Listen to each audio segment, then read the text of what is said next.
L'appel brûlant de Dieu. Nous allons lire dans l'Ancien Testament, dans le livre de l'Exode, au chapitre 3, le verset 4, où Dieu appelle Moïse. Dieu l'appela du milieu du buisson et dit « Moïse, Moïse ». Et il répondit « Me voici, Amen ». Dieu parle et il appelle. Quand Dieu appelle un homme, soudainement, son cœur se met à brûler. Un exemple frappant d'appel est celui de Moïse. Et dans cet appel que Dieu adresse à Moïse, nous avons des éléments qui ne laissent aucun doute quant à la nature de cet appel. Cet appel fut un appel divin. La voix de Dieu retentit du sein du feu. L'Éternel révéla à Moïse la grandeur de sa sainteté. Il lui exigea même d'ôter ses souliers. Il lui expliqua qu'il ne pourrait pas s'approcher de lui n'importe comment.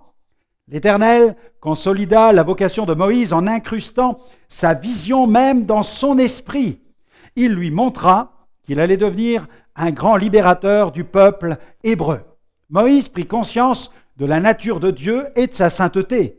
L'Éternel parla du sein du buisson ardent pour manifester sa sainte présence et communiquer ses directives. S'il est évident que ce récit nous permet de prendre conscience de la sainteté de Dieu, il nous faut aussi réaliser que ce feu est un feu puissant, aimant et protecteur.